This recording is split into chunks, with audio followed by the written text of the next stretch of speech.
Ladies and gentlemen, welcome to episode 7 of the Rip Drip Pod. Today we have a very, very special guest from Atlanta, Georgia. Some of you guys may know him as T Bug on Instagram. We got Tommy Buglis today. He is a real estate broker, real estate agent, actually, and getting into the sales space. He's doing sales coaching. Any of you guys that need help with high ticket closing, if you're an online closer or if you're just trying to get better at sales, he is absolutely the one to go to. He's also building an online personal brand. He's been doing so for the past year or so, and he's been very, very successful at a young age. So, Tommy, thank you for joining. Thank you for having me, bro. I'm excited to be here. Excited to talk. Yes, sir. Yes, sir. Absolutely. We always like to kick off the podcast with an easy question. Really, I want to share with the viewers who you are and what you do. So tell us a little bit about your background, how you first got into entrepreneurship, and tell us about your story and your journey a little bit and what brings you to where you're at today. I'll be brief, but yeah, I'm from a small town in Georgia. You've been somewhat close to where I grew up, but I was more like another hour outside of the city. So farmlands, I guess you can think of it like that. My parents, every person in my family has been in education. So all my parents, grandparents, everybody has been a teacher. I grew up very structured, W-2s, regular lifestyle, very humble.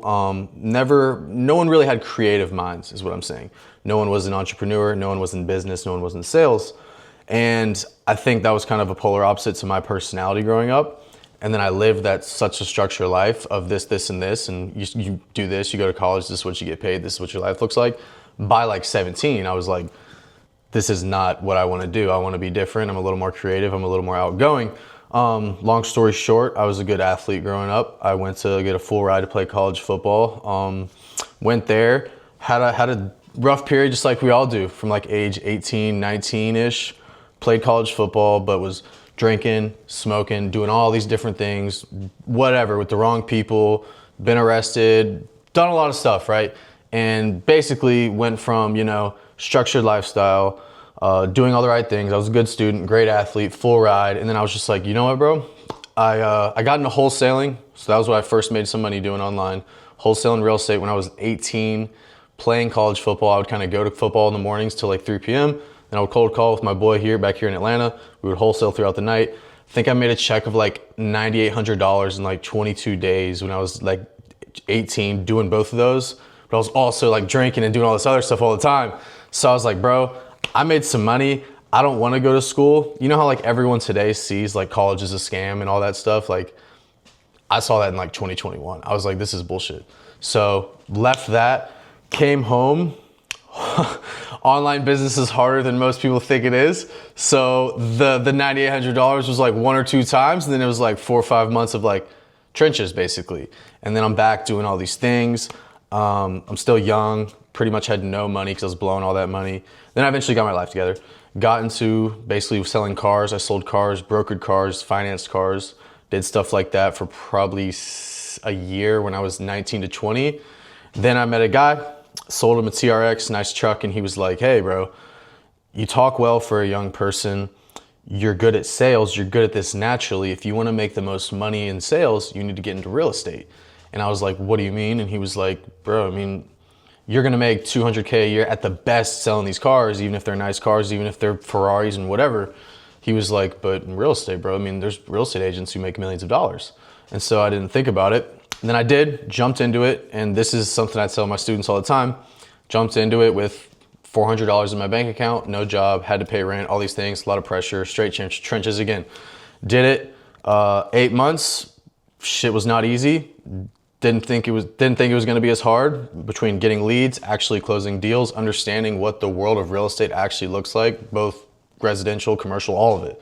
There's a lot of rules, there's a lot of legality in it. Basically, same thing. I'm grinding. And then lo and behold, right after I turned 20, so 8 months being into the business, I ran up like $200K in like 6 months. And since then on, it's been full fucking go. That's pretty much led me to where I'm at now.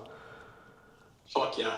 Yeah. Fantastic, brother. I think one of the most impressive things that I've seen from you is at such a young age, not only have you crushed it in real estate, but you've also built a really good network of people around you. Yeah, definitely. What would you say? Yeah, like what would you say is the biggest thing for you when you're looking to become either like friends with somebody or associated with somebody that you look for in an individual to kind of like attract the right type of crowd? Like to get connected just in general with people. Yeah. I think one thing I do, which the high value guys have always liked me for, and this is different, but I don't ass kiss anybody. Like, you have to earn my respect, whether we're in Miami, like Tommy, you know, bro, I've been in rooms in Miami with everybody. And never once am I gonna be the guy that's like all over you for this, all over you for that, because you have clout, because you make $1 million online, whatever. And normally those types of people, it's kind of like a celebrity. If you're like the guy that's like, you see Drake in the airport and you're like, oh my God, let me get a picture with you, bro. He doesn't like that. Versus if you're like, yo, bro, I fuck with your music. Just wanted to say that. He's like, oh, that dude was kind of dope. You know what I mean? That type of thing. I'm never an ass kisser.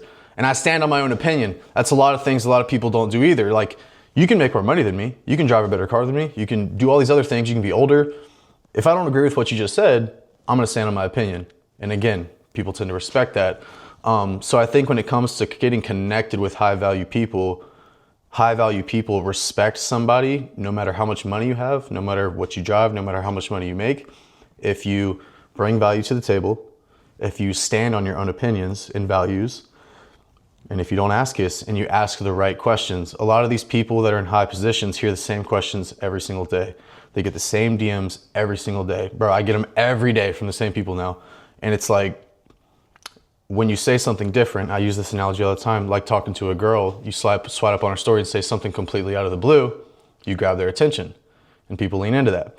That's just kind of how I've bridged these connections, is treating people like humans, standing on my own opinion, and picking their brain in a way that they don't normally hear it. What would you say in terms of your sales process overall? Obviously in real estate, it's not a one call close, it's usually a longer process by itself. What's your process there? What are you trying to do? What key things are you looking out for? Like, what would you recommend to somebody that might be just getting started in the space, or maybe has something going but they want to take it to the next level? From a sales perspective, what would you recommend? So that's funny, and you're right. Like, real estate isn't a, hey, let's do the deal right now. There's so much other stuff involved. It takes 30 days to close in general. But this is part of like my brand online. Sales is sales, bro. And your approach should be the same. When it comes to me and my business, I am basically super authoritative. I'm the person who does this. This is what the process looks like. This is how it's supposed to go. This is how we're gonna do it. If you're not gonna do it the way I say to do it, then we're not gonna work together. And again, 9 times out of 10, people respect that, because you have to tell them, hey, I know what I'm doing. You don't know what you're doing in this world. You're in my world. This is how it works, and it's proven to work this way. So with my stuff, I basically run them through the whole qualifying process financially, get to the point of what do they want. So what is their most desired outcome? What are their needs? What is their goals? All these sort of things. I'm doing my discovery on this stuff. Then once they tell me that, I go find that for them. And when I find it and provide it for them, there's no pushback. It's like, I qualified you for the money part, so you can afford it. You can't tell me it's not, you can't afford it. You told me you wanted X, Y, and Z in the house. I just found that. So it's not a product or service problem. What else is it? And I've already pushed my authority so much at this point, my opinion weighs more than theirs. So if I'm like, hey, this is what we need to do, then they do it. So that's what goes into my brand too. All these people online say all these sales industries are different and stuff, but it's all the same stuff. You just have to have a sales process that goes through qualification, authority, discovery, not being attached to the deal. Basically, and Hormozy says this all the time, Tommy, like, people always online, the sales guys will be like, oh, objections. Objections really shouldn't come up. You're supposed to handle them in the beginning when it's called obstacles, meaning all these little things that you basically uncover all these obstacles, and whether it's a physical or a mental one, once you uncover that, before you even ask for the close or go for the close, it should be uncovered, because by then, if they came through every obstacle and they're a fit, then they're a fit. There is no question about closing or not. So that's pretty much how I do it in my business, but also how I teach it online. Like, it's the same in every industry, bro. Yeah. Great. Yeah, it definitely is. It's very similar. notice a lot of times with younger sales reps, a lot of times they'll be attached to the results, which you touched on a little bit, and they'll be thinking about the close, thinking about the sale, thinking about the objections and the perfect script and the perfect framework, where, as you said, you kind of just have to be genuine. And if you have a resolution or a solution to their pain, and you can help them out, you're doing them a disservice by not selling them that product. And Correct. the same is true on the other end. It's like, if you don't have a solution for their pain point, you shouldn't be selling them. And I think that's one thing that a lot of closers really don't get right. And I'm curious how you're training some of these younger guys that are getting into sales for the first time. Are you teaching them real estate specifically, or are you just teaching them any sort of sales? Most people I work with are either agents, and they're definitely not as young as me. Most of the agents are older, obviously. Really? Yeah. I mean, bro, I'm not trying to be like egotistical, but there's not a lot of 22, 23-year-olds like doing it in real estate. Yeah. They're all like 30, 35. So that's who I've done it with on the real estate side. Them, I have a lot better grasp on because I know exactly. I mean, at this point in my real estate business, the only point I have to reach is like millions of dollars a year at that point. So I've done the 20K, 30K, 50K, 60K a month. I know what that looks like, which obviously most don't. So I can take them from step one all the way up to that, which is easier. So I teach them just the basics of that stuff when it comes related to real estate. Now, on the other side of guys that are in sales, those guys are a lot more raw and, like you just said, very much attached to the money, which is funny because it's like, bro, you'd have to be on a pretty damn good offer to make like 10, 20, 30K in a month. I don't think you guys understand that. And they don't have as much, and this is what I was gonna talk about mostly, they don't have as much human to human connection. So I'm even really trying to branch more into door-to-door guys, because I think those guys, believe it or not, whatever, they knock 100 million doors a day, they're face-to-face, and it's the most intimate form of sales that you can get. Versus a kid that's kind of, wanting to get into the info world, and he's never had a real job basically, or a real sales gig, and he's over here on Zoom for his first sales gig. Bro, that's not how sales actually is, if we're being honest. That's not how sales works in the real world. That's not how they do it on Wall Street and things like that. So with those guys, there's a lot more teaching involved and almost a lot more grounding in reality of like, hey, you're gonna have to really learn the basics and really not chase the paycheck like you just said, because at this point, you gotta develop the skills.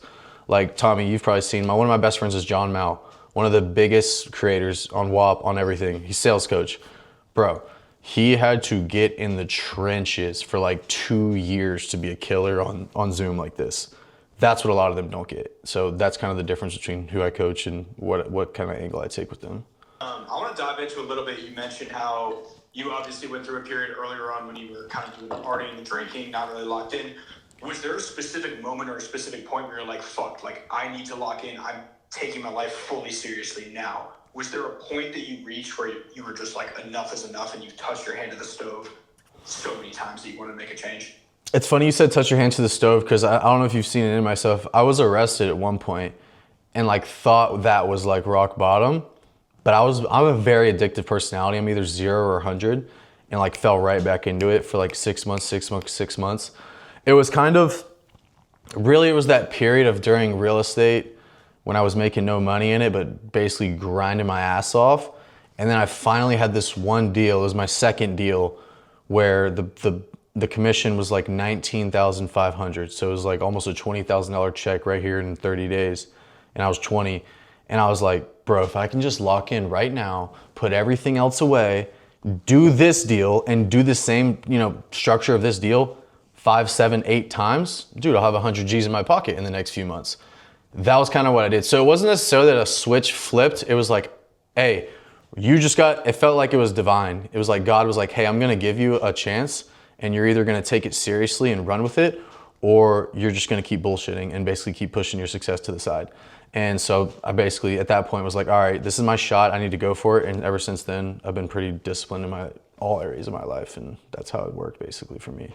When it comes to the personal brand side of things too, I know you've grown that. You're getting a lot of lead flow there. What's your strategy for that? Even specifically for like content, getting customers coming to you and actually signing up for the mentorship or the coaching. What is your mentality around that, and how do you approach it? And so, and Tommy will understand this, a lot of this, my best friend's John Mark Stevenson, and I even bought his program years ago. And I love the way he does it, and I do it a similar way. I always have my own little twist. I think when it comes to growing a personal brand, you have to be very authentic to who you are. I think a lot of the guys in this space kind of play off each other's ideas, play off each other's ideology, funnels, shit, even like the concepts. You know those notebook concepts that I made that went super viral, Tommy? Yeah. Like immediately Andreas steals it, another of Jeremy Miner's guys steals it. Like all these other guys start stealing my basically form of content, and it's like, but theirs never went viral because you can't recreate the idea and stuff like that. So I guess with me and like John, you have to, and why people buy from, why he's been so successful and why I have in this is they're buying, the way we look at it, they're buying our thought structure. If I make a reel, there's like an idea behind it, but then I put my own message of like my experience in my life and what I learned in my life lesson and this, that, and the other. Then being the most raw version of yourself, meaning a lot of the guys online won't show, I'm not gonna say names, but they'll only show like the whips and the things like that. And it's like, bro, we're all dudes. You all cry at night sometimes. You're all stressed. You've all had low moments. You all have issues basically. What they don't understand is the more you actually show that, now obviously like me and him do it a lot more on YouTube because it's long form and it's a lot more intimate, but when you show that, it's even better for you. You don't want to be the online guy that looks like a celebrity that feels like they're so far away from you. You want to be very, very relatable. We are relatable, we're human beings. So it's a mixture of that, basically being raw and authentic, and then being creative with your own thought structure and your own ideas. That's the way I've done it. It took a long time to actually kind of figure it all out, and I'm still figuring it all out by the day because social media, what I've noticed is the fucking algorithm changes like every day now. But I think that's what's gonna win definitely this year, is just literally being raw. People are tired of the crazy edits. People are tired of the whips. People are tired of only seeing success. People are tired of even just edits in general. You know, like the Tate edits do well because it's Tate. But like when it's like Tommy talking some, you know, like motivational edit, like no one gives a fuck. Like they don't want to see that. They want to see raw, intimate content. So that's what I think was worked for me and what will work definitely this year for everybody else. Yeah, no, I 100% agree. We were talking with, honestly, a lot of the other people that we've spoken to so far that are pushing content have a very similar take on it, where it's being authentic, sharing your story. People are tired of the AI slop. They're tired of the super edited everything. They just want to see you. They want to get who you are as well. Do you? I know some people kind of structure their content in a way where, hey, this post is going to be more top of funnel. This post is going to be a bit more middle or bottom. Do you take that approach as well, or are you just kind of like, hey, this is just what comes to mind. I'm going to post it right away. I think like 70% of the time, what you just said, it's like whatever. I'll have times throughout the day away from my phone. Like normally it's in the shower as soon as I wake up, you know, at 6 a.m. for like that 10-minute shower. That's when your brain has all this creativity of like things you're thinking of. And those are great videos because it's raw and it's very creative. So I put that immediately online. Top of funnel, like I don't personally even believe in that, because top of funnel to me would be like, we're trying to go viral, we're trying to look cool, we're trying to sell the lifestyle. I think that's gonna attract the wrong type of buyer anyway. So you don't really care. Yeah, for me, it's just more of that creativity side, 90 or 70% of the time, and then that 30% of the time, bottom of funnel, where I don't really care about views and stuff like that. Super dope. I'm curious, now that you're getting into building the personal brand, coaching guys online, and doing real estate, do you think you have one catalyst that you're just going to run with for the future, or what are some of your future plans and goals in terms of like the real estate versus the online, or do you think you'll just stick with both? Yeah, I don't know, and I've been debating this and talking about this, if I go all in on personal brand and online. My only caveat, bro, and you'll understand this when I say this, in my real estate business, I think the online space has lost touch that, like, this is gonna sound crazy, but like $1 million, $2 million, $5 million a year is like a lot of money. Like, I've done deals with real estate guys who showed me 27 million in their bank account. So it's like, dude, there's people walking around America who are really, really, really wealthy. And they're average people, regular people. They're not on Instagram. They don't have a personal brand. They had technically made it in the real world. These guys I work with, these builders, these custom builders, dude, these guys have hundreds of millions of dollars. And yeah, they're older. They've built their business. It didn't happen in a year and a half like it could in info. It took 10, 15 years. But I don't know, my brain's kind of torn on, I more look at it as, hey, let me help people. Let me grow my personal brand because I think that's important. This is something that I wish I had when I was 20, 21, or 19 getting into sales. So let me be of service to people like that. Like my goal is to be one of those builders essentially in real estate because I know that's what works. Go look up where the billionaires are made in America, real estate, everything like that. So I more of look at it as like, let me be of service, let me grow my brand, let me take the somewhat cash that I make from it and put it back into myself. Not necessarily being an agent, but yeah, I need the cash to kind of leverage what I want to do when it comes to becoming a builder, leveraging those loans and essentially building a massive exitable business. Absolutely, bro. No doubt. Dude, I mean, this has been super dope. I can just tell you're super raw and genuine, which I think really serves you well, both in the online space and just in the real world in general. And I'm curious how, I know you're a man of faith and you post about it semi-often. How has that helped you in business and how does that tie into your business? I'll tell you this. I have one mentor. He has the SVJ, but he doesn't have an Instagram. Like he's like 60 years old. Like he exited his company for 35 million, lives on the lake up here, got a wake boat, got like 3 boats, has SVJ, all these crazy whips. He's rich. And he's given me the best advice ever when it comes to like faith and business. And it's a few things. Number 1, never do bad business. Never fuck anybody over, never do somebody dirty, never lie, never cheat, never steal. All that stuff will come right back to you. Karma is most definitely real. Whether it happens in 5 years, 10 years, 20 years, it will come back. Number 1, so that just goes in line with, you know, being a servant of God and being a good human being. Number 2, never give up, meaning if you have complete faith and submission to God as your Savior and that you have no power and that He can do everything, then you'll never give up because you know He's going to deliver it eventually. Then you don't have to worry about the results, the this, the that, the timing. Just work. You just go to work and you have faith that He will deliver the result. But even for me, bro, that's a very hard thing to do because you feel like, I can't tell you how many times I've made money, a lot of money in a month, and I'm like, yo, I'm balling right now. But it's not necessarily me. It's like the opportunities that God put in front of me. Because then I've had other months where I didn't do so well, and I'm like, bro, it's not my fault. Like, it's everybody else now. You know what I mean? So it's the not giving up, the never doing people wrong, and essentially when people say give God the glory all the time, but I think it's even deeper than that. It's that this is literally not your works at all. Everything is literally from Him. Every opportunity, every paycheck, every client was put into your life not from your own doing. Even you can say the content you post brought them in. Who put the idea in your head? Who put the wisdom in your head? So that's the main thing it has when it comes to faith and business for me. Those 3 things mainly. And it keeps you humble, obviously. Fuck yeah. Definitely does, dude. Very, very well said. Eric, do you have any last questions, final thoughts for Mr. Buick here? I know we've got him a little past schedule. Yeah, no, this was fire. You left us with some sauce here at the end. Yeah. Very wise words as well. So, no, I appreciate you coming on. I guess let people know where they can find you. What's the best way to get in contact if they want to learn from you, if they want to do some real estate deals with you, on your stuff? Yeah, bro. On all socials, whatever, YouTube, TikTok, Instagram, everything, it's Tbeug, Tbeug, very short username. I answer all my DMs every single day. That's the main place if someone wants to get in touch with me, to do business, to ask questions, to learn about the program, whatever it is. I'm very open. I'm very raw, like I just kind of did with you guys. I'll answer anybody. It doesn't matter how old you are, how stupid your question is, whatever. DM me there and I'll get back to you.